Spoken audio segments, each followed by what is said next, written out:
Bien, voy a hablar un poco de la identificación de Isabel en lo posible. Isabel Barceló Chico nació un 8 de abril en Sax, Alicante, España. Estudió Filosofía y Letras en la Universidad de Valencia. Se licenció en 1975. Hasta el momento de su jubilación, ha trabajado como responsable del inventario y control de fondos histórico-artísticos del patrimonio cultural del Ayuntamiento de Valencia. Su actividad literaria, por otra parte, está centrada en la recuperación de la memoria histórica de las mujeres, dándoles el protagonismo que merecen en nuestra cultura occidental.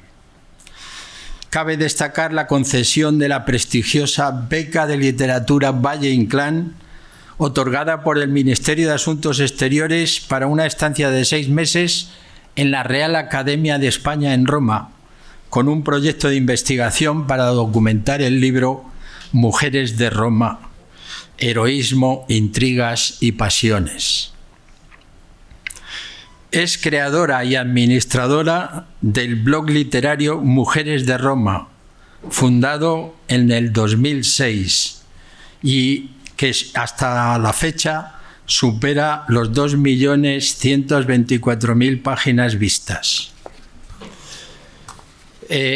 Aparte de esto, el blog tiene mucha influencia, ya os contará, en su obra literaria, en el desarrollo de su obra literaria.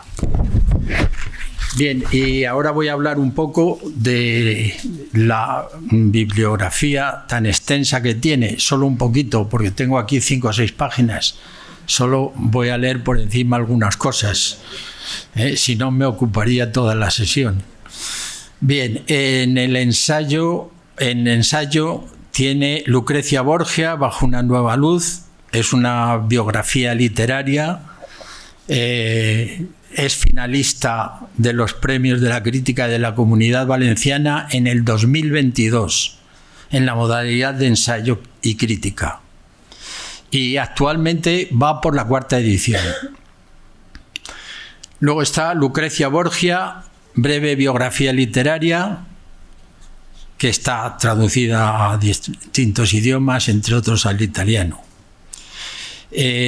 También Mujeres de Roma, heroísmo, intrigas y pasiones, ensayo literario, ediciones de Sargantana en Valencia, salió en el 2018 y fue premio de la crítica de la Comunidad Valenciana en el 2019. Bien, luego tiene otras novelas como Orfeo desciende a los infiernos, Las flechas de Eros, La ira de Medea, La fundación de Roma, Perseo y la mirada de Medusa, La muchacha de Catulo, de la cual vamos luego a hablar un poco, Dido, reina de Cartago. En fin, como veis, una extensa bibliografía. Tiene también una faceta de escritora para niños, textos infantiles y juveniles, como Mi primer Valentín del Valencia Club de Fútbol, es un cuento, Tope secreto, El secuestro de la luna, una novela juvenil, y Elena, Pipa y el dragón, novela infantil sargantana, va por la 2ª edición y es un excelente relato para niños. Luego tiene numerosos artículos sobre muy diversos temas como Emilio Castelar, los Borgia, distintas figuras, mujeres romanas, Sangre y arena de Blasco Ibáñez, Invitación a la lectura de La barraca, tiene numerosos artículos, Correspondencia de viaje de Vicente Blasco Ibáñez, etcétera. Como veis, centrada en Roma, pero no solo en Roma, sino también en Blasco Ibáñez, etcétera. Luego tiene multitud de relatos, algunos de ellos muy interesantes, como por ejemplo Porque me quería, ganador del primer certamen de relatos breves sobre mujeres del Ayuntamiento de Catarroja en el 2001, etcétera, etcétera. Es que no acabaría nunca de hablar, perdóname que tenga que cortar y pasar a otro capítulo, pero no acabaría nunca, como digo. Bueno, has trabajado mucho, ¿eh? ¿Qué? Sí. Ya has trabajado mucho. Aparte de tu trabajo, luego has tenido otro trabajo paralelo, que es la escritura. Bien, vamos a pasar ahora a ver algunas fotografías para conocer un poco cómo, paralelamente al desarrollo literario, ha ido la vida de Isabel.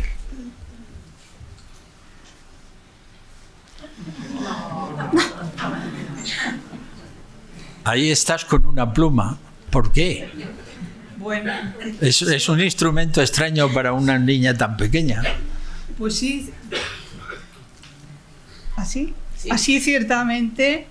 Pues he escogido esta foto porque realmente me gusta mucho por la alegría de esa niña que probablemente no tenía aún el año ante ese objeto que de pronto le ha debido quitar el capuchón, ¿no? Y lo ve con esa alegría.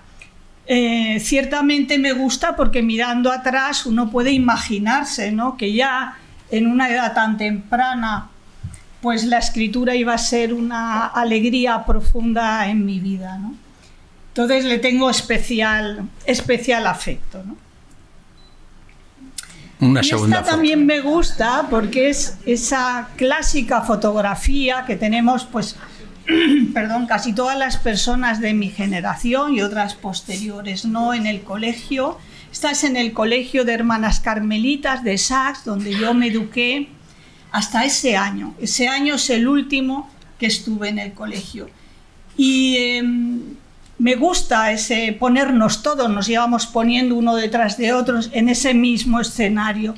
Pero la casualidad quiere que al fondo se vea esa imagen como campestre, con unas mujeres con cestas y espigas. También un poco quisiera verlo yo ahora como señal, ¿no?, de mi inclinación por hablar y recuperar esa memoria de las mujeres, y ese libro de lecturas que también ha sido fundamental en tantas personas, ¿no?, y que se ve ahí al lado. Estoy muy seriecita, pero al mismo tiempo creo que también contenta, porque luego ya pasé a interna al Colegio Jesús María de Alicante.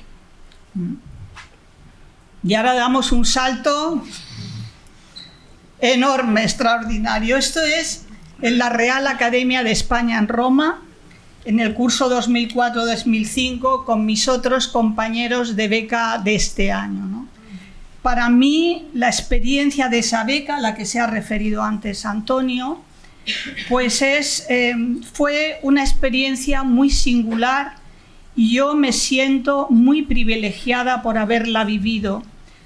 Solamente imagínense por un instante lo que puede significar para una persona madura, como era mi caso, abrir un paréntesis en todas las demás obligaciones familiares, laborales y de todo tipo, y durante 6 meses, cada día, todos los días, poder dedicarme a lo que más me apasionaba, que era a recorrer, buscar los rastros de aquellas mujeres, porque yo veía esa Roma llena de mujeres, buscar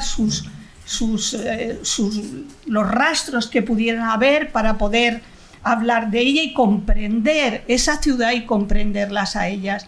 Es una experiencia tan extraordinaria y tan bellísima que no habría palabras para explicarlas, ¿no? Y todo eso vivido con unos compañeros que tenían biografías completamente diferentes, muchos más jóvenes que yo, pero digamos con una amistad profundísima y una corriente muy enriquecedora de los conocimientos de unos y otros, ¿no? Ahí hay artistas plásticos, investigadores del arte, escritores también, un poeta, Antonio Portela, fotógrafas, un elenco extraordinario, muchos de ellos están en primera fila, ¿no? en sus respectivas especialidades.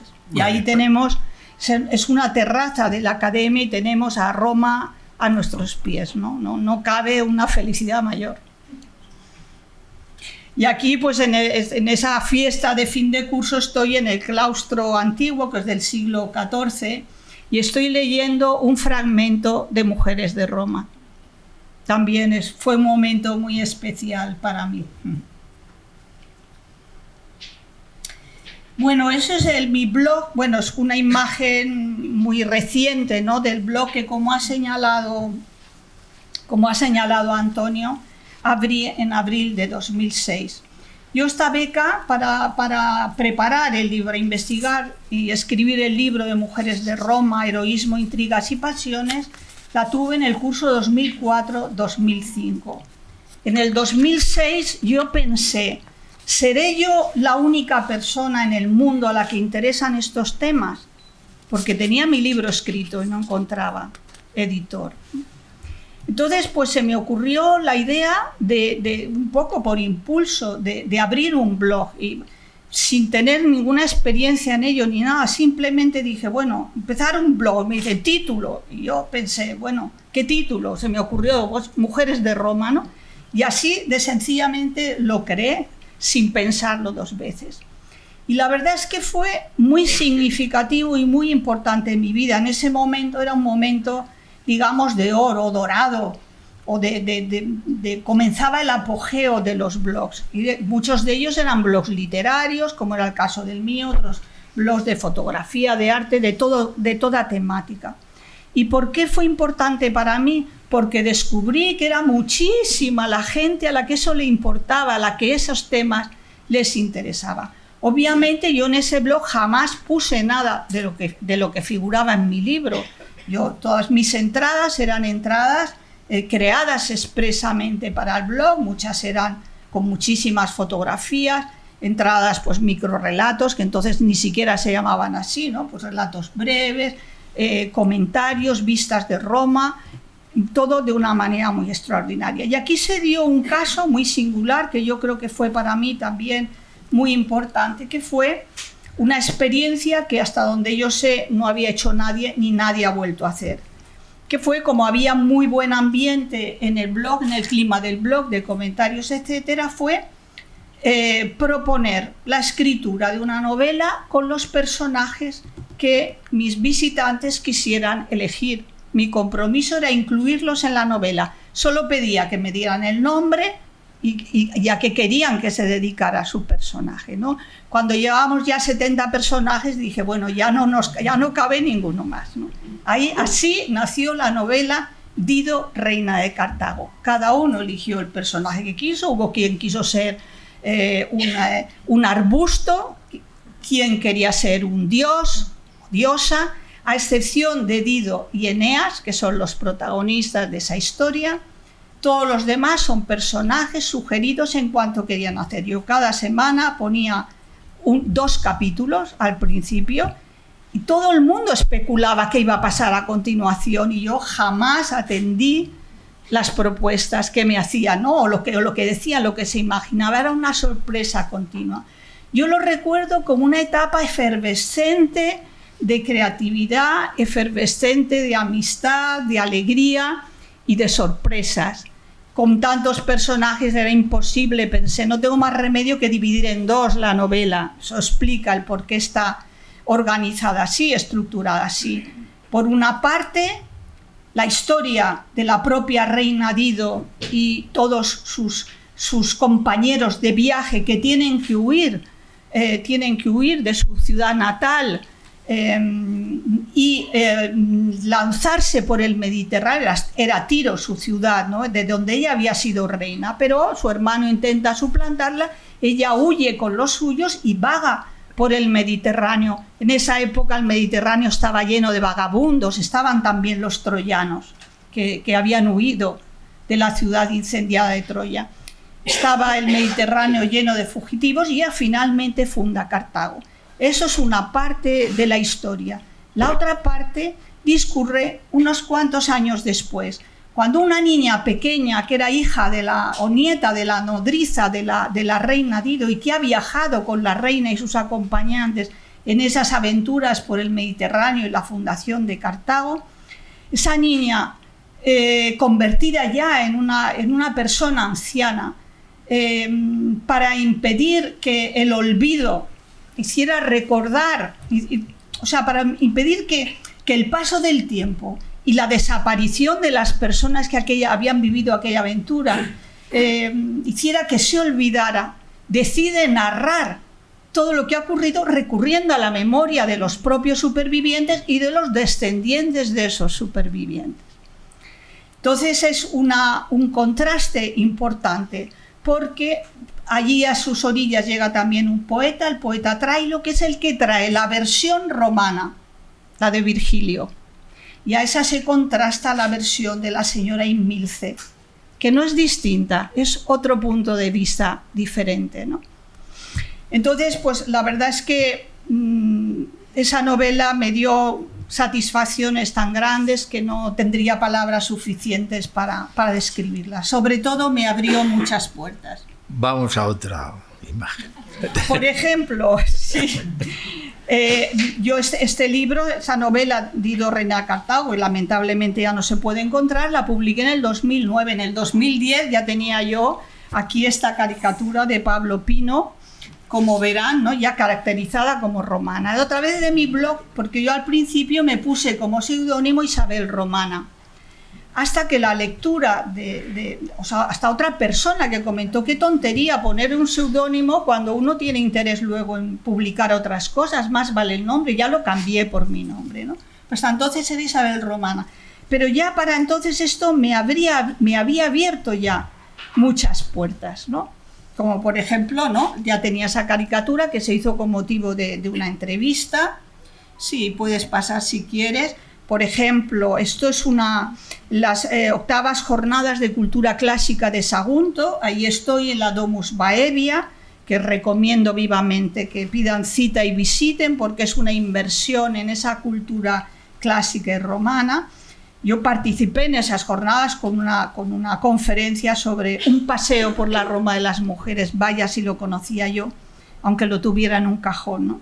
Y ahí estoy con Charo Marco y Amparo Moreno y mi marido, ¿no?, ahí celebrando un poco ese encuentro tras las jornadas, ¿no? Ahí en esa siguiente, ahí eso es en Peñaranda de Bracamonte, en la Fundación Javier Sánchez Rupérez, que investiga, es una fundación vinculada, creo que era Anaya, ¿no?, y de grandísimo prestigio. Entonces se hizo como una especie de jornada restringida solo para bibliotecarios muy especializados y para hablar de esa creación compartida. Estoy ahí con María Antonia Moreno Mulas, que era la que coordinaba esto, y con el escritor Javier Ruescas.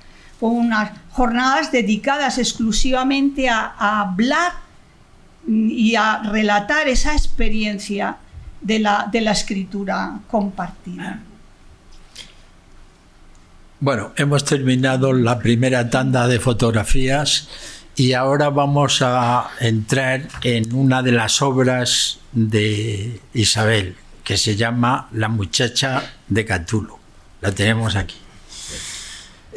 Voy a leer primero una breve síntesis de qué va la novela y luego le haré unas preguntas a Isabel. Bueno,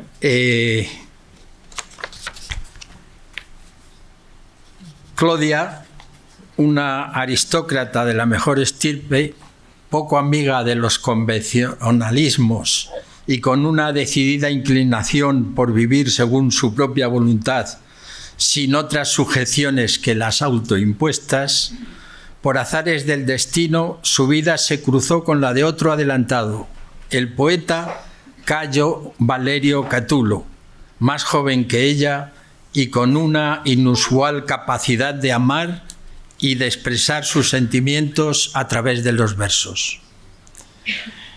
Se trata de una novela corta, en la que se insertan algunos de los poemas de Catulo, en torno a los cuales la autora reconstruye el conflicto que se produjo entre la poeta y su musa lesbia, Clodia, en la vida real. El desencuentro concluyó con una ruptura traumática para Catulo y para Clodia, con una no menos traumática agresión verbal que afectaría su buen nombre para siempre. Además de los poemas, el texto combina las cartas entrecruzadas entre diversos personajes y escenas. Son varias las voces que escuchamos en esta novela que podría casi denominarse coral. Fue finalista de los premios Islibris en las categorías de Mejor Novela Histórica y Mejor Escritor del 2013. Voy a leer un texto para que nos sirva de apoyo al comentario que haremos luego. El texto dice: ¿debería sacrificarme yo misma para satisfacerlo a él? ¿Desde cuándo amar un día se ha convertido en un lastre que debe arrastrarse para siempre? ¿Acaso no podremos mirar, sonreír o coquetear con un hombre sin que se desencadene sobre nosotras una catástrofe? ¿O debamos someternos al yugo de un esposo? Me resisto a creer que el amor sea una carga, pues si resulta una carga, no puede ser amor. Esa lección debería aprendérsela bien nuestro poeta. Bueno, Catulo plantea aquí una interesante controversia sobre el amor en la cena en el jardín, junto al Tíber en la villa de Clodia. Celio dice: el mejor amor es el que no dura. ¿Qué opinas tú, Isabel? ¿Estás de parte de Catulo o de Celio? ¿Y cuál es el papel de Clodia en esta situación? ¿Qué piensa Clodia? A ver, es que esto es un conflicto realmente grave y yo creo que es la primera historia documentada de un maltrato que existe en la historia occidental. Y es que efectivamente Catulo quiere casarse con Clodia, que ya ha enviudado, y ella no se quiere casar. Entonces él, que le había escrito hasta entonces versos bellísimos y en fin, ensalzándola, versos por otra parte muy modernos. Además, él es el primer poeta que escribe poesía lírica, es el primer poeta que escribe poesía lírica en Roma, en latín. Entonces, a raíz de esa negativa de ella a casarse, comienza a escribir versos insultantes sobre ella que han traspasado los siglos. Esto es lo que más impresionante. Si ustedes buscan por internet Clodia, se encontrarán con que la ponen, en fin, como una persona, yo diría, bueno, una persona disoluta, ¿no?, de la peor especie. A eso contribuyeron los versos de Catulo y también la intervención de Cicerón, que tenía una lengua muy mordaz y le gustaban mucho los cotilleos. Estamos en una Roma que, aunque parezca muy grande, todo se sabe, todo se comenta, es todo una comidilla, ¿no? Entonces, en un momento determinado, en una cena, que es a la que te refieres tú, a una cena a la que Clodia se siente un poco obligada a invitar a Catulo, a pesar de que ya él le da bastante, en fin, está muy contrariado con ella, y a otros amigos, ¿no? Y allí un tal Celio, que era amigo también, es una cena para un grupo restringido. Hacen lo que era costumbre hacer en los banquetes romanos, ¿no? Elegir un tema y debatir sobre él. Se reparten unos a favor y otros en contra. Y efectivamente allí Celio dice: lo mejor creo que si digo palabras textuales, lo mejor del amor es que no dura. Para a continuación dar a entender que él es el amante de Clodia. Se ha convertido en el amante de Clodia, lo cual a Catulo lo deja knockout, porque a él le tocaba hablar a favor del amor, a Catulo, y él solamente ha dicho el final de unos versos, algo así como el amor ha sido causa de la caída de reyes y de imperios. Sinceramente, yo creo que la respuesta de Celio es una tontada decir que el amor no dura. Todos aspiramos a que el amor dure, que lo consigamos o no ya es otra cosa, pero como aspiración está, ¿no?, ese deseo de conservar el amor. Es una tontería, es simplemente la excusa que él tiene para agredir a su amigo, su supuesto amigo, Catulo, ¿no? Y utiliza a Clodia como arma, ¿no?, como arma arrojadiza. Yo no sé si ella es consciente de esto, ¿no? Ella se siente herida y muy afectada, y yo no sé en quién estaría pensando Catulo al escribir esos versos, ¿no? Pero bueno, no nos tenemos que ir muy lejos. Hemos visto tambalearse la corona británica hace como aquel que dice 4 días, ¿no?, por los amores del príncipe Carlos, que ya había duda de que llegara a reinar, ¿no? O un antepasado suyo, ¿no?, que renunció a la corona para casarse con una mujer divorciada porque socialmente no se aceptaba. Enrique VIII, como no le concedía a la Iglesia el divorcio, pues sencillamente se separó de la Iglesia cristiana y fundó la Iglesia anglicana. Luego vamos a suponer que no sea tan peregrino lo que decía Catulo. Es, como dice alguien en esa novela, y no es precisamente Clodia, dice, era un excelente poeta y un pésimo amante, ¿no? Él es un poco el antecesor de lo que hoy dramáticamente vemos también, ¿no? Como a veces el despechado desprestigia hasta extremos insoportables a la persona que ya no le ama, o no le ha amado nunca, o deja de amar. Bueno, ¿quieres decir algo más sobre la novela o me permites? Tú mandas. Vamos a ver, ¿me permites que recuerde el famoso poema de los 1000 besos? Sí, por favor. Es muy bonito. Lo voy a leer en latín, pero claro, mi pronunciación del latín... No, pero es inteligible. Mi pronunciación del latín me la va a reprochar Blas porque, claro, yo aprendí con los jesuitas y aprendí el latín italiano. Entonces, dice, vivamos mea lesbia atque amemus. Es decir, vivamos lesbia mía y amémonos. Porque luego sigue otros versos y empieza, da mi basia mille, deinde centum, deinde mille altera, deinde secunda centum. Traducido, dame 1000 besos y después 100, otros 1000 luego otros 100. Empieza de nuevo hasta llegar a otros 1000 y a otros 100. Después, cuando hayamos acumulado muchos miles, los revolveremos todos para perder la cuenta o para que ningún malvado envidioso sea capaz de embrujarnos cuando sepa que nos hemos dado tantos besos. Bueno, hay versiones un poquito más bonitas, pero sí, está muy bien ese esfuerzo que has hecho del latín. Pero sí, eso es cuando él está en el sumo de su amor, ¿no? Y le dice eso, dame 1000 besos, luego 100, después 1000 más, después 100, y después enredemos la cuenta hasta perderla. Eso es. Que embrujarnos no puede al envidioso al saber el total de nuestros besos. Muy bien. Es un poema muy bello que luego se va a tornar en palabras muy ofensivas. Muy bien, pues si quieres pasamos a la segunda tanda de fotos. Vamos allá.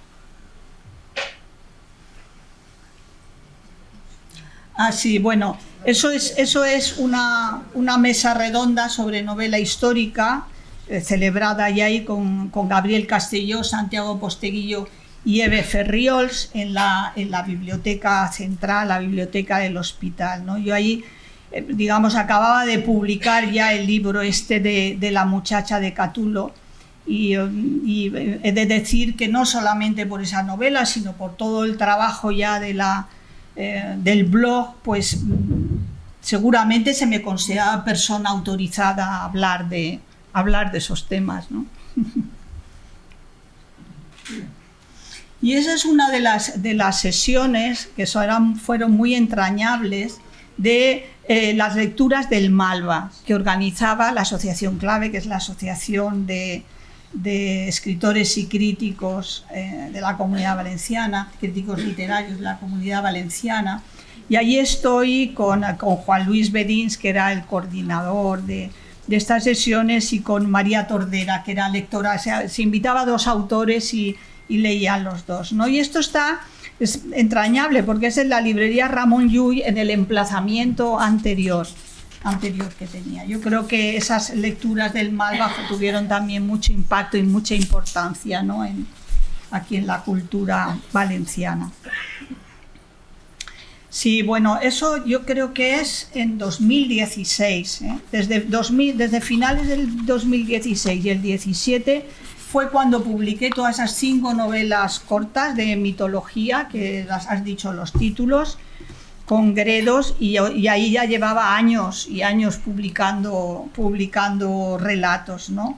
Y esta fotografía la hicimos en el Teatro Olimpia con motivo de la publicación de un libro que conmemoraba esos 100 años y en el que participé con un relato, una especie de monólogo teatral, obviamente era una mujer, y se llamaba En el cielo no hay palomas. Se llama En el cielo no hay palomas. Creo que era interesante porque relata, bueno, antes de donde ahora está el Teatro Olimpia, anteriormente había un convento, el convento de San Gregorio, y allí había una parte dedicada a las emparedadas. Entonces es el espíritu de una emparedada, ¿no?, la que nos cuenta un poco esa historia. Sí. Ay, bueno, sí, mira, eso es en la Universidad de Murcia en 2017. Yo impartí una conferencia sobre mitos y participé en un programa muy bonito que hacen que se llama Yo conozco mi herencia, sobre la cultura clásica, y se reúnen en la puerta de la universidad pues muchísimos centros, institutos, etcétera, etcétera, ¿no?, donde pues van leyendo distintos poemas. Algunos autores eligieron leer textos míos, etcétera. Y ahí estoy con Charo Guarino, que es doctora en Filología Clásica y profesora de la Universidad de Murcia, y es también una grandísima poeta y amiga. Otra profesora, y Paquita Moya del Baño, que es toda una institución, fue la primera mujer catedrática de la Universidad de Murcia, ¿no?, que era de cultura clásica, y una gran traductora de Ovidio y de otros autores. Y ahí estamos pues departiendo, porque a mí me gustan más estas escenas más personales, ¿no? Sí, bueno, esto es en 2018, es la presentación de mi ensayo, el de Mujeres de Roma, Heroísmo, Intrigas y Pasiones, y ahí estoy, es en el Corte Inglés, con el coordinador de ámbito cultural, con mi editora Paz Navarro, que ya también es la ejecutiva principal del grupo Sargantana, y mi querida amiga Marta Querol, que fue quien me presentó esa obra. Fue la primera presentación, porque de todas estas obras, la verdad es que afortunadamente hemos hecho muchas presentaciones. Fue también un momento muy singular para mí, ¿no? Bueno. Sí, y eso es el momento en que estoy agradeciendo la entrega del premio de la crítica de la Comunidad Valenciana, que, como decía antes, otorga Clave, por ese libro mío de Mujeres de Roma. Y fue muy especial porque estamos hablando de 2019, se publicó en 2018, y yo había tenido mi beca en 2004-2005. O sea, cuando le di el título final, porque en principio había pensado otro título, pero luego el título original era, no sé, recuerdo, Las hijas de la loba o algo así, pensé varias cosas. Pero luego pensé, como ya mucha gente me conoce por mi blog de Mujeres de Roma, me parece razonable que le dé ese título, pero me parecía un poco que le faltaba algo, ¿no?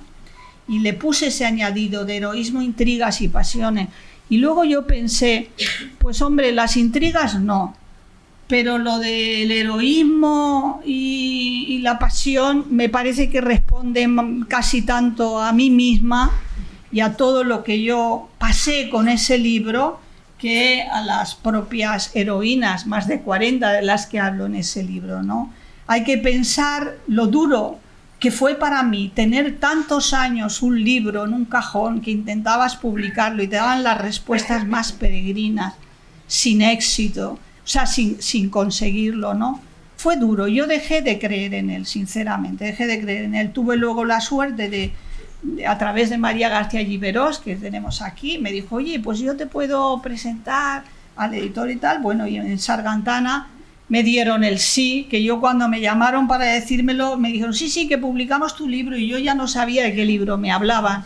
No por nada, sino porque para mí había sido una travesía muy larga, dolorosa y con la desagradable impresión de que, como había pasado por muchos sitios, alguien no siempre aprovecha las ideas de otros, etcétera. Pero debo decir que por eso fue muy importante ese premio para mí, la publicación y luego el premio, porque de alguna manera venía a demostrarme a mí misma que todo ese esfuerzo y todos aquellos años de pulir, repasar, volver a intentarlo, y esa paciencia y esa mortificación también, porque de alguna manera te mortifica, ¿no? Pues no habían sido en vano, tenían una razón de ser. Cierto es que yo ya a través del blog y de todas esas cosas ya había comprendido que mi libro no lograría publicarlo mientras no me conocieran, mientras no fuera conocida. O sea, si ese libro mío lo hubiera firmado cualquier persona conocida, lo hubiera publicado enseguida. No fue el caso. Y yo digo, bueno, pues quizá la diosa Fortuna ha querido que fuera así, porque yo apenas firmé el contrato para publicarlo. A los 4 meses estalló el movimiento Me Too. Y oh maravilla, lo que hasta entonces todo el mundo decía, ¡ay, tantas mujeres! ¡Uy, tanto aquí! No, ¿por qué no escribe usted una novela? Y cosas semejantes, pues va y resulta que funciona. Y digo, bueno, pues eso es a lo mejor la diosa Fortuna, que pensaba, no es momento aún de que saques esta obra. Ha sido ese momento. Yo todos esos años los doy por bien empleados y una ganancia como experiencia, no solamente por eso, y el ejercicio de la paciencia, ¿no? Y algún sentido debido de tener. Pasamos a otra.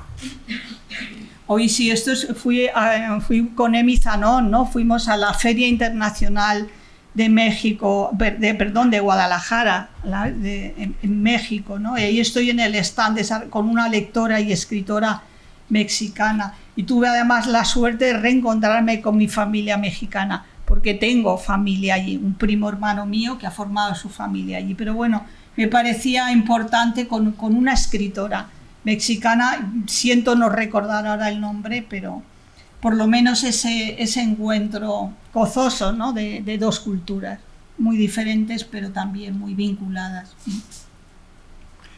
Bueno, pues hemos acabado la segunda tanda de fotografías y vamos a hablar de Mujeres de Roma. Muy bien. Entonces voy a leer una pequeña sinopsis del libro, muy breve, para centrar luego el diálogo. Desde el rapto de las Sabinas, que marcó la fundación de Roma hace más de 2500 años, y a lo largo de los siglos, las mujeres participaron activamente de cuanto acontecía en su época, y su aportación fue esencial para hacer de Roma el crisol de la cultura occidental, a la vez que una ciudad inolvidable y única. De manera individual o colectiva, se singularizaron, tomaron decisiones y protagonizaron experiencias que tienen valor universal, y por ello trasciende a sus propias circunstancias y a su tiempo. la inmolación de Lucrecia como forma de denuncia social, el precio que pagó Agripina la Menor por intervenir en política en tiempos de Nerón y la humillación de la pintora barroca Artemisia Gentileschi a causa de una justicia desigual aún nos incumben. El libro se articula en 18 capítulos. Cada uno de ellos es un paseo por un lugar emblemático de Roma, fácil de acceder y de reconocer. La autora ha vinculado a cada una de las más de 40 protagonistas de este libro con un lugar específico relacionado con ellas, bien porque hubiera estado allí su casa o su sepultura o les hubiera ocurrido algo significativo. Para documentar esta obra obtuvo la beca de literatura Valle-Inclán, como ya hemos dicho, concedida por el Ministerio de Asuntos Exteriores para una estancia en la Real Academia de España en Roma en 2004-2005. La obra resultó ganadora del Premio de la Crítica de la Comunidad Valenciana de 2019 en su modalidad de ensayo y crítica y fue finalista de los premios Is Libris en el 19 en la modalidad de ensayo. Vamos a leer algún fragmento pequeño que nos permita discutir o dialogar sobre ello.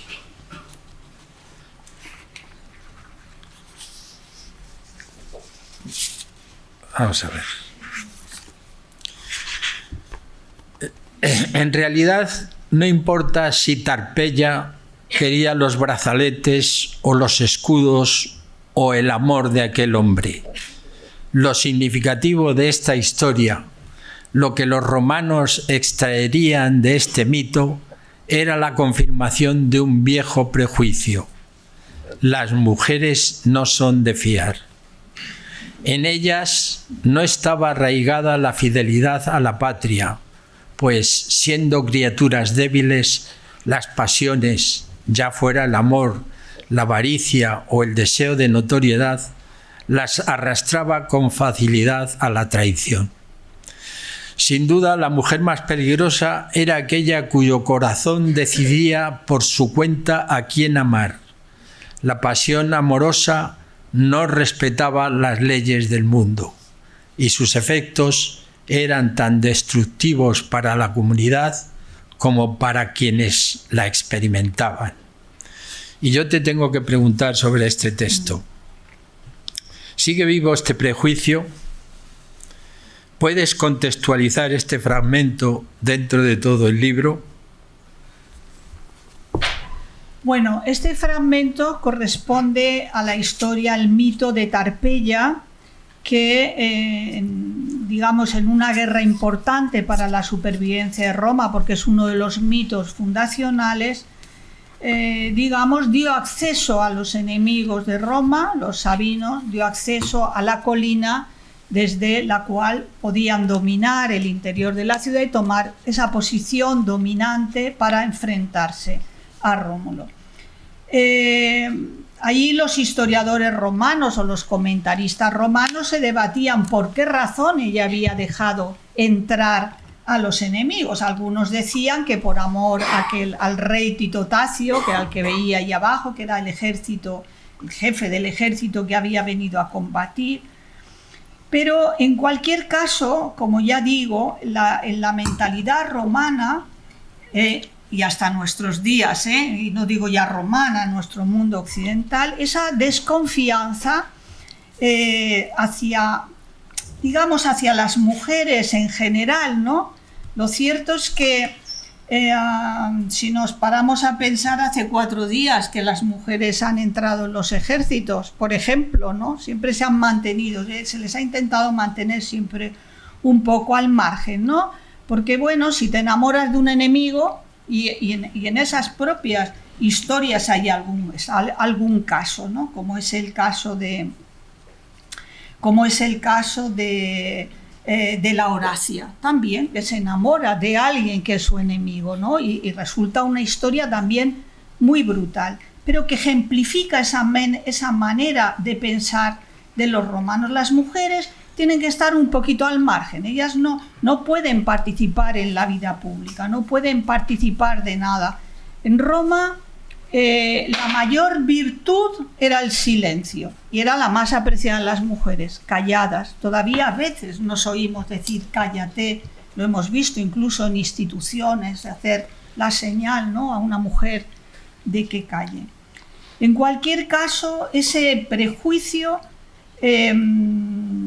esa idea que Catulo también señalaba, ¿no?, el amor como causa de la caída de reyes e imperios, porque el amor, mejor dicho, la pasión amorosa trastorna el orden del mundo. Cuando uno ama de esa manera apasionada, el amor no entiende ni de edades, ni de lenguas, ni de patrias, ni de razas, ni de nada semejante. Lo trastoca todo.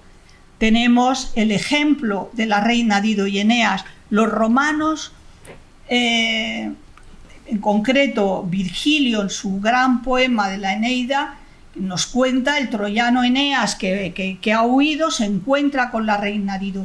Y ese amor entre Dido y Eneas, que es un amor que termina en desastre, en drama, en eso fundamentaban ellos, poéticamente hablando, pero no dejaba de responder a una manera de pensar, fundamentaban ese odio inextinguible entre romanos y cartagineses, ¿no?, que ellos también les llamaban tirios, porque ya respondía, en nuestra lengua estaba, ¿no?, y aquí se armó la de tirios y troyanos, ¿no?, de Troya, o aquí no hay paz entre tirios y troyanos.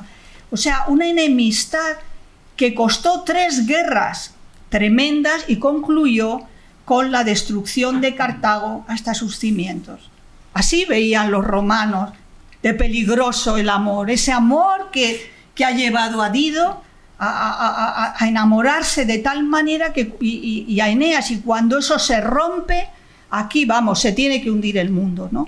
Pero esto lo vemos también en Romeo y Julieta, ¿no? Lo hemos visto también en Romeo y Julieta, en la novela Bella del Señor también nos muestra cómo el amor que se sale de lo establecido está condenado a la muerte, al desastre, a arrastrar a sus pueblos al desastre. Era una forma de ver. Y no piensen que eso ya no existe. Sigue existiendo en muchos países, ¿eh? Yo relaciono este texto anterior con este otro que voy a leer ahora. Por expreso deseo de los hombres, las mujeres estaban excluidas de la vida pública. No elegían a sus gobernantes ni podían ser elegidas. No votaban las leyes ni eran jurados en los juicios. No declaraban la guerra ni firmaban la paz. Pero si hemos de creer las palabras de Plutarco, ellas, que fueron capaces de sustraerse y sustraer a sus hijos del odio, ejercieron la política en su sentido más noble y alto. No lo cierres, no. ¿Me vas a preguntar sobre eso? Sí. Pues entonces, te pregunto algo. Pregunta. Sí, bueno, pues pregunta. ¿Ocurre esto también ahora que las mujeres han alcanzado una mayor visibilidad, incluso cierta preponderancia, por ejemplo, en la política o en el derecho? Bueno, antes de eso, creo que merece la pena leer la cita que encabeza el capítulo con las palabras de Plutarco para que se entienda un poco por qué digo perfecto. Las palabras de Plutarco dice: la política se define como aquello que sustrae al odio su carácter eterno. Por eso digo yo que las mujeres fueron capaces de sustraerse y sustraer a sus hijos del odio. Por eso ejercieron la política en su sentido más noble y alto. Yo creo que las mujeres desde la antigüedad tenían la fama de ser grandes pacificadoras, grandes mediadoras en las luchas, ¿no? En cuanto a si ese prejuicio existe o no, ciertamente en nuestro mundo occidental, pues las mujeres tenemos derecho a voto, a ser votadas, a elegir, a ser elegidas. En lo de declarar la guerra y firmar la paz ya no lo tengo tan claro. Yo no sé, piensas y digo, no veo yo a ninguna mujer mandataria, ¿no?, declarando guerras por ahí, no sé, y hago memoria y tampoco me viene ninguna a la cabeza, no sé si es casualidad o no, yo creo que no. Margaret Thatcher. Margaret Thatcher, pues fíjate, y de Margaret Thatcher, ¿de qué nos quejábamos? Yo me quejaba de que a veces se comportaba como un varón, ¿no? Yo quiero decir que tenemos que preguntarnos, ¿no?, ahora mismo en el conflicto que hay, o sea, en la situación terrible de Gaza, pues mujeres israelitas y palestinas han marchado juntas por la paz. Porque las mujeres no nos es fácil comprender ni aceptar un mundo en el que sea más importante matar que dar la vida. Eso es una auténtica locura y estamos en ello inmersos, pero es importante que nos demos cuenta y lo transmitamos también. Luego, de alguna manera, no existe en nuestro mundo ahora esas cuestiones que estamos hablando de la política, pero creo que las mujeres sí que tenemos todavía un alto deber de ayudar a imponer la sensatez, una lógica humana, no la lógica política, no la lógica del poder, sino una lógica humana, de vivir en convivencia, en paz, iluminar un poco también a las generaciones más jóvenes que dentro de nada, ¿no? Yo tengo aquí a mi nieta, pues dentro de 10, 15 años, el futuro estará en sus manos también. Tendremos que darles líneas para que piensen, ideas para que piensen, deseos también de dejar para dónde queremos que vaya el mundo. Yo creo que en eso las mujeres todavía no tenemos suficiente influencia. Ojalá tengamos más y sigamos peleando por tener cada vez más. Pero sí, los actos de las mujeres tienen también efectos políticos y en este libro pues queda demostrado, ¿no? Por lo menos 5 veces las mujeres salvan a Roma del desastre. Bueno, pero además de Roma hay otras épocas. Voy a dar un salto y leer un texto relativo a Paulina Borghese. Paulina Borghese o Bonaparte. Borghese por matrimonio. Era hermana de Bonaparte, ¿no? De Napoleón. Bien. Sí. Ella fue seguramente la más afortunada de las mujeres hasta ahora evocadas. Agripina, Cleopatra o Fausta, por citar algunas, gozaron en su tiempo de bienes y privilegios. Se relacionaron con la mejor sociedad. Sus contemporáneos las juzgaron hermosas. Pero de todas ellas, solo Paulina triunfó en el amor. Solo ella gozó del amor sin castigo. Y cabría preguntarse si en ello influyó, además de sus cualidades, su falta de ambición política, pues jamás se inmiscuyó en aquellos asuntos cuyo gobierno deseaban ejercer en exclusiva los varones. Sus acciones se mantuvieron siempre en el ámbito de lo socialmente considerado femenino en su época, habiéndose culpado a Eva de dejarse seducir por el diablo. Desde hacía siglos la mayoría de los hombres daban por demostrada la inferioridad moral de las mujeres y su flaqueza congénita. Sin embargo, los amoríos de esta dama fueron juzgados con inusual benevolencia. Eran pecadillos de mujer, una debilidad que aqueja a todas. Pero a la mayoría de las mujeres no se las perdona. Sin duda, ella estaba tocada por una gracia divina, porque incluso se cumplió su deseo de ser enterrada en la capilla de los Borghese, en la Basílica de Santa María la Mayor, entre 2 papas.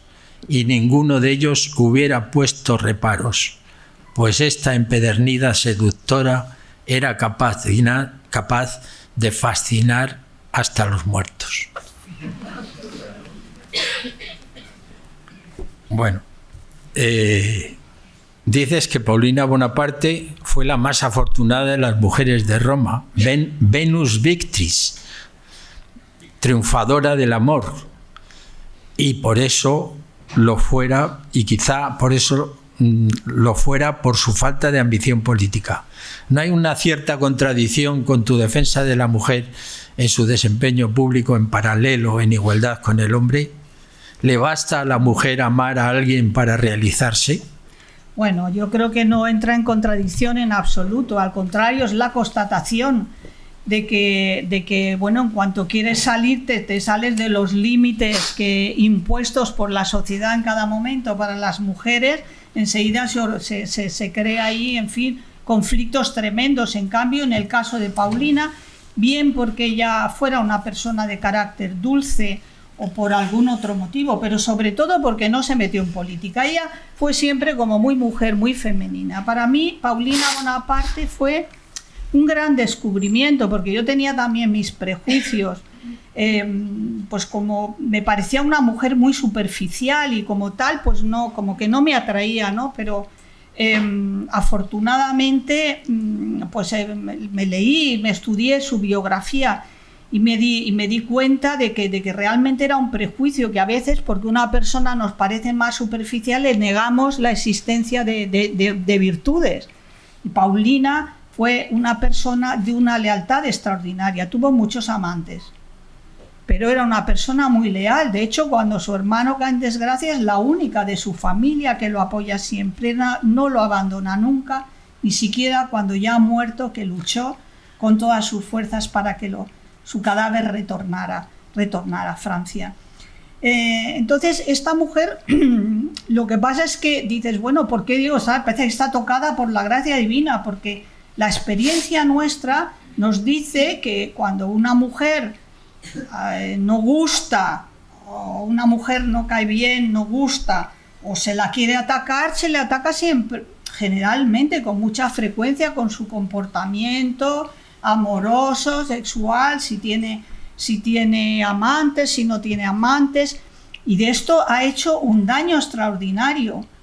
Todas esas maledicencias, y tenemos los ejemplos que citaba ahí, ¿no? De Agripina la menor, que pagó un precio extraordinario, ¿no? Pagó con su vida el haber querido intervenir en política, por ejemplo, ¿no?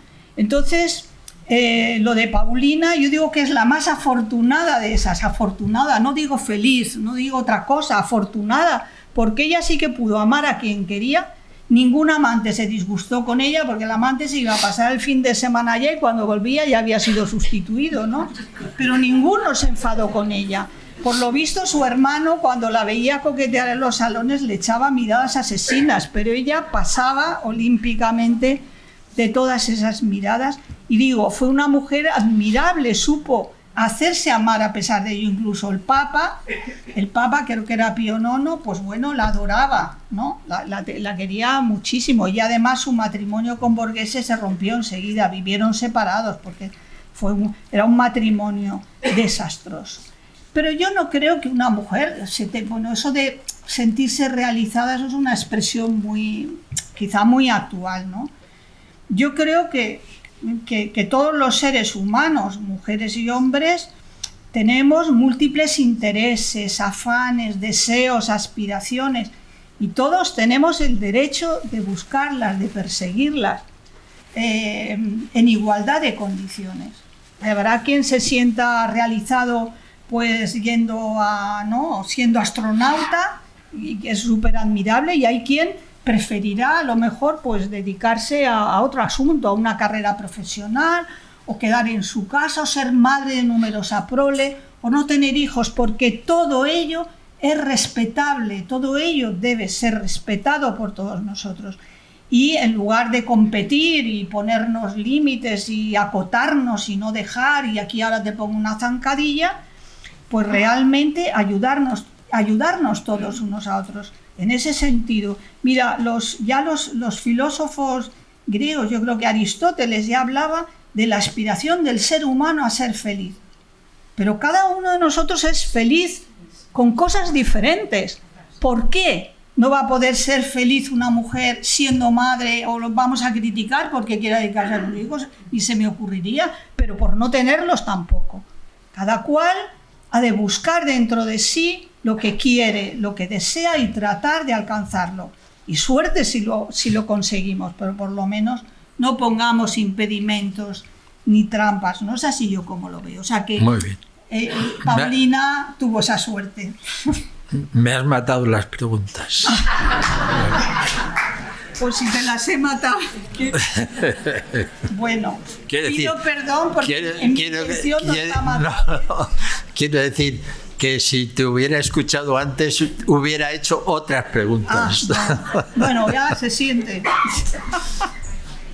Bueno, vamos a ver el tercer bloque de fotografías.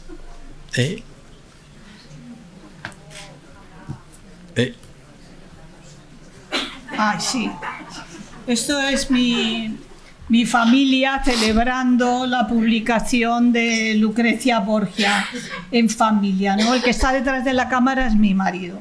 Entonces, mi hijo, mi nuera y mi nieta que me hicieron esa tarta con un corazón que yo agradezco mucho, y hay una tarjetita muy bonita que tengo ahí en mi escritorio. Un momento muy satisfactorio porque ellos también saben todo el esfuerzo que cuesta hacer todo ese trabajo, ¿no? Y es muy gratificante que le dieran la bienvenida a Lucrecia y a mí así, con tanto cariño, de una manera tan dulce.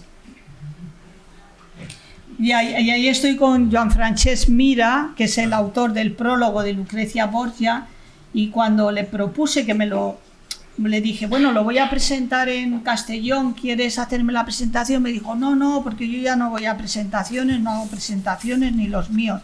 Y de todas maneras, cuando iba a ir, le llamé porque no se enterara por la prensa. Me dijo, sí, yo voy a ir y además quiero hablar. Digo, pues venga, con mucho gusto. Es un gran experto en los Borgia, un gran conocedor de los Borgia, y yo estoy muy agradecida por el prólogo y por ese detalle tan bonito que tuvo de venir allí y hablar y contar y hablarnos de los Borgia. Bueno, eso es un viaje a Roma siguiendo las huellas de las mujeres. Es el segundo que hacía. Este es un grupo, fuimos con el título de Roma, miradas de mujer. La verdad que lo pasamos muy bien porque el primero lo hice con el Museo Liber, y este es el segundo que he hecho con ese otro grupo. Y es muy satisfactorio porque cuando reconocer los lugares, ahí estamos ante Santa Sabina, la iglesia de la Basílica de Santa Sabina, debajo de la cual estaba la casa, se supone que está la casa romana Santa Sabina, no, por Dios, Santa Cecilia, de Santa Cecilia, la patrona de la música, por un error en la traducción, porque parece ser que lo que decía aquel texto, que se tradujo mal, decía que ya estaba tan disgustada, y yo cuento su historia, ya estaba tan disgustada porque sus padres la obligaron a casarse, como era costumbre, ¿no? En el siglo, creo que es del siglo III o II después de Cristo, estaba tan disgustada que decía, ni siquiera oía la música del cortejo, pero se hizo una traducción mal y con justo lo contrario, por eso es la patrona de la música, ¿no? A veces un error pues produce efectos duraderos, sí. Es muy bonito recordar a las mujeres en el sitio, especialmente emocionante.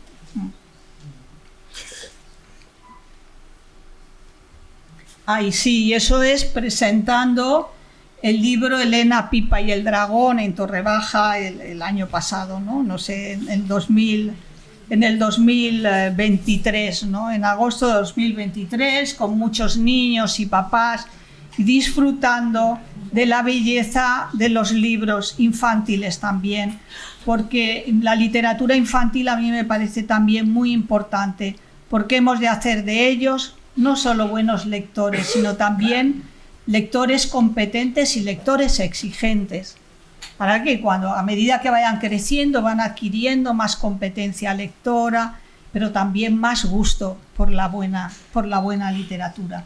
Los niños son unos lectores muy agradecidos, pero nosotros les estamos obligados también a darles cosas, historias de calidad y contárselas también con amor, ¿no? Ese está dedicado a mi nieta y a su perrita. La perrita no sabe leer, pero de todas maneras ahí queda.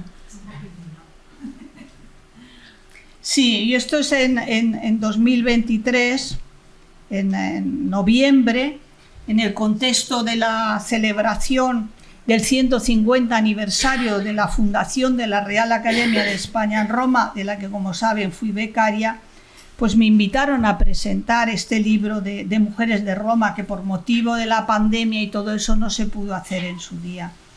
Así es que para mí esto fue muy importante, primero porque es el lugar donde yo trabajé para documentar las historias que luego contaría en ese libro, y también porque con esta presentación en mi hogar romano, pues eso es la Academia de España para mí, pues de alguna manera cerraba un círculo que se había abierto hace 18 años, ¿no? Y como decía antes, ¿no?, en el título de mi libro, a excepción de las intrigas, el tema del heroísmo y las pasiones tienen que ver también conmigo y también con esa aventura extraordinaria de poderme acercar a aquellos lugares que evocaban a esas mujeres y que tanto me han inspirado, no solamente para ella, para escribir el libro también de la muchacha de Catulo, cuyo también lo desarrollo en escenarios que están ahí en Roma, o Lucrecia Borgia, que también vivió la mitad de su vida en Roma y que también documenté también durante esa etapa y posteriores. Con ese cierro el círculo, ¿no? Bueno, vamos a hablar ahora de un poco de Lucrecia Borgia. Leo una breve sinopsis. Ninguna mujer en la Edad Moderna ha sido tan maltratada por la historia como Lucrecia Borgia. Hija del Papa valenciano Alejandro VI, el retrato que ha calado en el imaginario popular es el de una libertina incestuosa y madre desalmada que envenenaba a sus amantes una vez satisfecha su pasión. Esta imagen tan infamante y alejada de la realidad histórica se debe en gran parte al escritor francés Victor Hugo y su drama romántico Lucrecia Borgia, que inspiró la ópera del mismo título de Donizetti. El impacto de ambas obras sobre el público fue enorme y penetró de tal manera que el nombre de Lucrecia Borgia sigue siendo sinónimo de depravación. Bueno, el libro consiste en la biografía para desmentir un poco esta mala fama. Para escribir esta biografía literaria, la autora ha contado con documentos excepcionales, como son las 727 cartas escritas por Lucrecia que se conservan en diversos archivos del mundo, así como sus inventarios de indumentaria, etc., los bienes que se llevó a Ferrara con motivo de su tercer y último matrimonio y las joyas. También ha tenido acceso a otros documentos coetáneos, crónicas, etc. Todo ello le ha permitido reconstruir la vida de Lucrecia, especialmente desde su llegada a Ferrara hasta su muerte, que en gran parte permanecía en sombras, y construir sobre ella un relato más ajustado a la realidad histórica que revelan los documentos. Bueno, vamos a leer un texto para comentarlo. El texto es el siguiente. Así, el 1 de septiembre de 1501, Alejandro VI dictó una bula referida a Joan Borgia. En ella le atribuía unos 3 años de edad. Lo declaraba hijo de César Borgia y de una dama casada, y por su autoridad como pontífice lo legitimaba, restituyéndole todas las ventajas de un buen nacimiento. En consecuencia, podría heredar ciudades, dominios, ducados, condados, baronías, tierras, castillos, etc., del duque César y de su hermano y su hermana. La bula se hizo pública ese mismo día. Apenas se conoció, los antiborgianos sacaron cuentas. La edad del niño coincidía más o menos con la época en que Lucrecia dio a luz secretamente a un varón, y consideraron que ese documento probaba que la joven Borgia había cometido incesto con su hermano César. Llovía sobre el mojado de las infamias de los Sforza. Lucrecia, sin embargo, debía desconfiar del duque Valentino, convertido por la bula papal en padre legítimo de Joan. ¿Qué le impediría apoderarse de los bienes que ella le entregaría al niño? Necesitaba un seguro contra un potencial abuso de su hermano.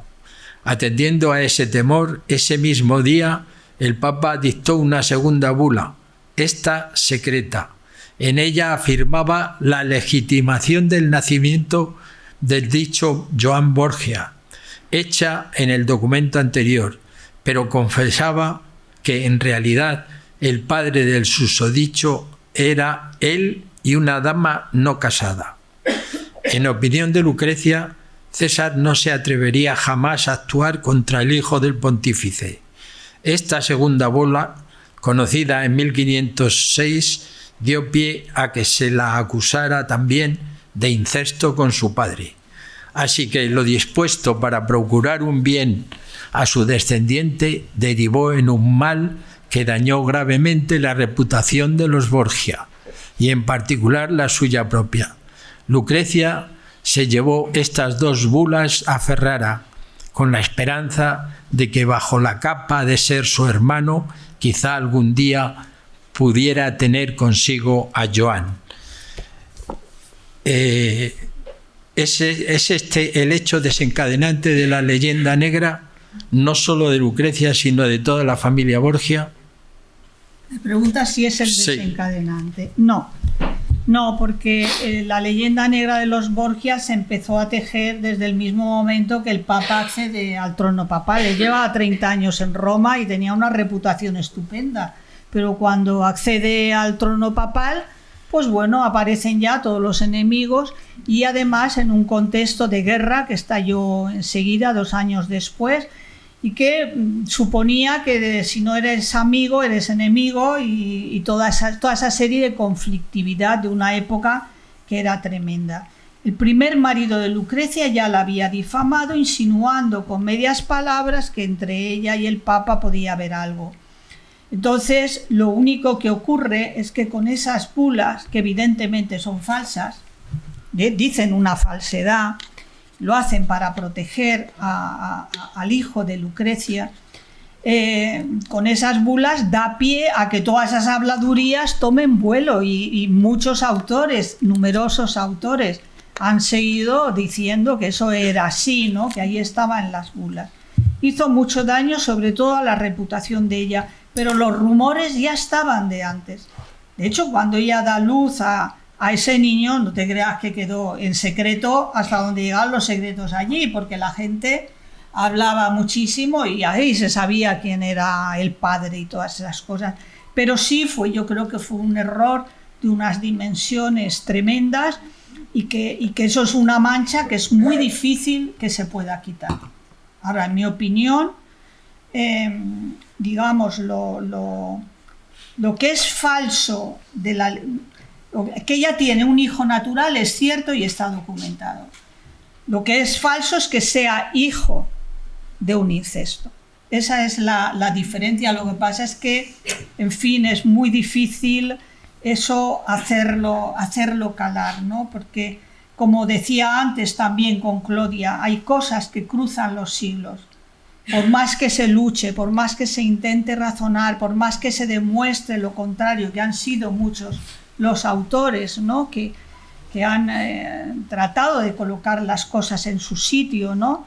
En su justa medida, pues es muy difícil. Yo estoy empeñada ahí en esa campaña y no voy a cejar nunca de reivindicar a Lucrecia Borgia, porque fue una princesa realmente extraordinaria. Y con la ventaja de que ahora contamos, yo he sido la primera en publicarlo, pero con la ventaja de que contamos hoy con unos materiales mucho más ricos y veraces, porque uno no escribe una carta a ver si dentro de 500 años alguien la lee y dice ¡ay, qué mona! ¿No? Pues no. Uno escribe como es, para resolver sus cuestiones cotidianas, para comunicarse con sus familiares, con sus aliados, con sus embajadores, etc., ¿no? Eso es una fuente de primera magnitud. Entonces, ahí está. Lo que pasa es que esa difamación en concreto, pues es extraordinariamente lesiva y allá se agarra pues mucha gente, porque lo escandaloso, y esto lo vemos en nuestros días, todos los días apenas uno enchufe la televisión, lo escandaloso es lo que llama, lo que atrae, y si me permiten que lo diga con un poco de crudeza, muchas veces lo que da dinero, ¿no? Y entonces es más... ¿no? Más rentable, a lo mejor, digo yo, no sé, se me ocurre, igual estoy equivocada. Bueno, y eso también, perdón, sin ofender a nadie que opine otras cosas ni haya escrito otras cosas, claro, con el mayor respeto. Sí. Es que hay un montón de libros sobre Lucrecia Borgia y de temas, es un tema muy útil, y yo dudo de que haya ningún libro defendiendo las tesis que tú defiendes. Bueno, el mío es el tuyo es el primero. Hay otras, pero el mío, con esa documentación, el mío es el primero en España.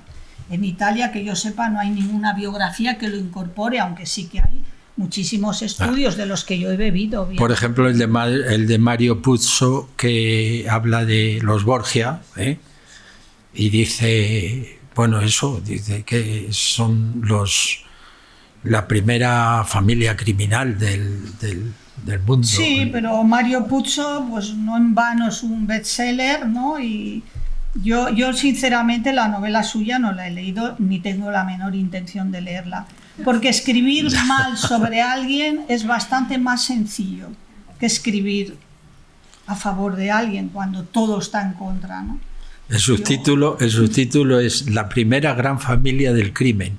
Claro, pero porque este señor, como no estaba documentado de la época, no sabe todos los que habían matado antes, ni todos los que matarían después, ni cómo se mataban entre ellos, ¿no? Seguramente no sabía que a Lorenzo el Magnífico lo habían atacado dentro de la iglesia y habían conseguido asesinar a su hermano, ¿no? En el 92, en 1400, bueno, en el coetáneo. Vale, no sabría esas cosas. En esto no le vamos a dar crédito, pero yo sí que salvo El Padrino, ¿eh? El Padrino no te digo nada, pero de los Borgia, por favor. Ya digo, siempre con respeto por la libertad de expresión y de escritura de cada creador, ¿no? Bueno, Isabel, pero en eso no acierta. Bueno, Isabel, pues yo creo que hemos llegado al tiempo que nos presta el Ateneo, que es 1:30, y yo me lo he pasado muy bien, no sé tú. Yo estupendamente. Y el público estoy seguro de que se ha entretenido y divertido bastante. Así que muchísimas gracias y, en fin, y que no sea esta la última vez que nos encontramos en una situación parecida. Sí, sí.